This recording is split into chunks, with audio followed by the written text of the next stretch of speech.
Haryana Kesari news में आपका स्वागत है। खबर हरियाणा के भिवानी जिले से है। बता दें कि आज कांग्रेस के वरिष्ठ नेता सुरेश कुमार प्रजापति ने स्थानीय दादरी गेट स्थित अपने कार्यालय में अपने समर्थकों व कार्यकर्ताओं से बातचीत की। उन्होंने कहा कि हरियाणा में अभी विधानसभा चुनाव का माहौल है और भाजपा ने अपनी पहली लिस्ट भी जारी की है। उन्होंने हरियाणा केसरी न्यूज से बातचीत करते हुए कहा कि प्रधानमंत्री ओबीसी समाज से व हरियाणा के मुख्यमंत्री जी ओबीसी समाज से, लेकिन सीटों के बंटवारे में पिछड़ा वर्ग ए समाज के लोगों से भेदभाव क्यों? भाजपा पार्टी ने बैकवर्ड क्लास ए को केवल 3 से 4 सीटों पर ही समेट दिया है, जबकि हरियाणा में पिछड़ा वर्ग ए को आरक्षण के हिसाब से भी देखें तो 27% के हिसाब से पिछड़ा वर्ग ए को 16% सीट तो देनी चाहिए, जबकि ये सीटों का बंटवारा तो आसपास भी नहीं है। उन्होंने बातचीत के दौरान कहा कि मैं कांग्रेस पार्टी का एक सच्चा सिपाही हूं। पार्टी मुझे जो आदेश देगी मैं उसका तन मन धन से पालना करूंगा।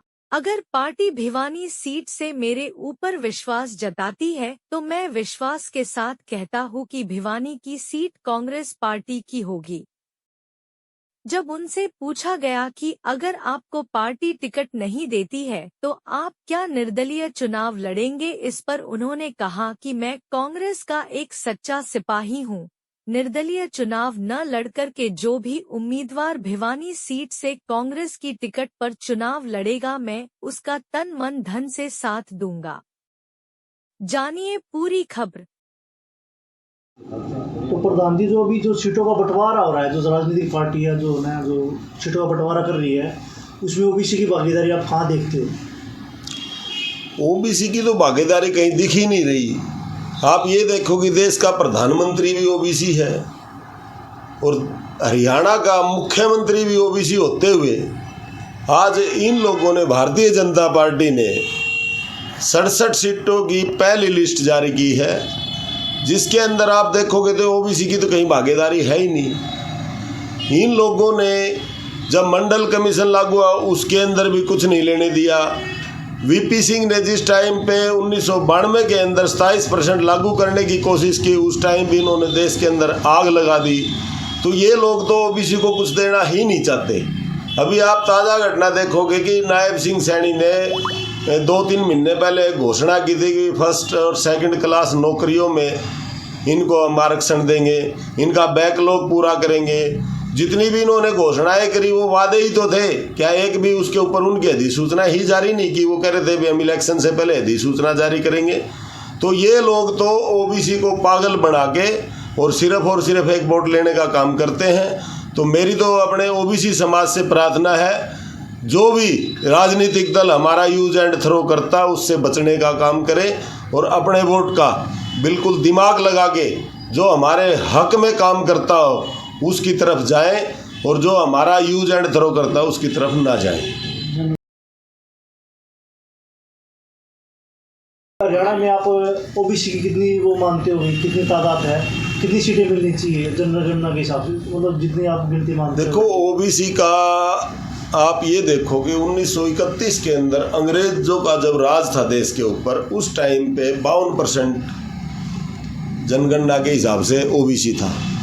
और आप देश को आज़ाद हुए भी 78 साल हो गए। ये देश का मैं दुर्भाग्य मानता हूँ, कोई भी प्रधानमंत्री आया उन्होंने जाति आधारित जनगणना करवाई ही नहीं।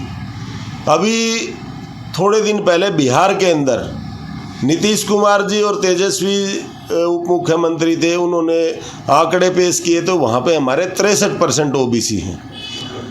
तो हमारे लोगों की जनसंख्या जब 1931 में 52% थी तो कुछ परसेंट तो बढ़े होंगे। तो इन्होंने 27% लागू करने की उस 27% में भी हमारे को ना तो कहीं राजनीति में भागीदारी है, ना हमारे ए क्लास बी क्लास की नौकरियों में भागीदारी है। तो हम ये चाहते हैं कि ये राजनीतिक दल जो लोकतंत्र की दुहाई देते हैं, छाती पीट पीट के कहते हैं कि हम ये करेंगे वो करेंगे, क्या जिस टाइम देने का टाइम आता है जब ओबीसी नहीं दिखता क्या इनको? अभी ये टिकटों का बंटवारा देखो, बीजेपी ने 67 सीटें दी हैं अब तक। तो उसके अंदर आप देखो बीसीए की कितनी भागीदारी, सिर्फ 3 कैंडिडेट हैं बीसीए के, तो यदि 27% के हिसाब से भी लगाया जाए तो वो भी भागीदारी पूरी नहीं कर रही। तो हमारी तो सभी से यही प्रार्थना है, भाई जागो और अपने भाइयों को जगाओ और आगे बढ़ो, और जो लोग हमारे को यूज एंड थ्रो करते हैं उनका साथ ना दें। जैसे अभी कांग्रेस की कोई अभी लिस्ट नहीं आई है, तो उनसे क्या मांग करते हो कांग्रेस पार्टी? भाई हम तो कांग्रेस पार्टी से भी यही मांग करते हैं कि भाई हमारा जो हक है हमें दिया जाए। भाई इतने दिनों तक आप ये देखोगे जो ओबीसी का वोट बैंक था, जो सारा का सारा कांग्रेस का ही होता था, तो ये बीजेपी की तरफ क्यों गया?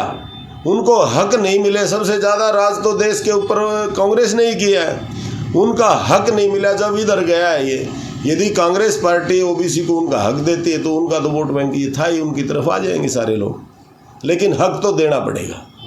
और कांग्रेस पार्टी भिवानी से आपके ऊपर टिकट आपको देती है, तो आपकी क्या रणनीति क्या रहेगा आपका? जैसे देखो हमारी रणनीति ये है कि 3 योजना से लगातार हमारे विधायक घनश्याम सराफ जी बन रहे हैं, और अभी तक सभी ने यहाँ इलेक्शन लड़के देख लिया।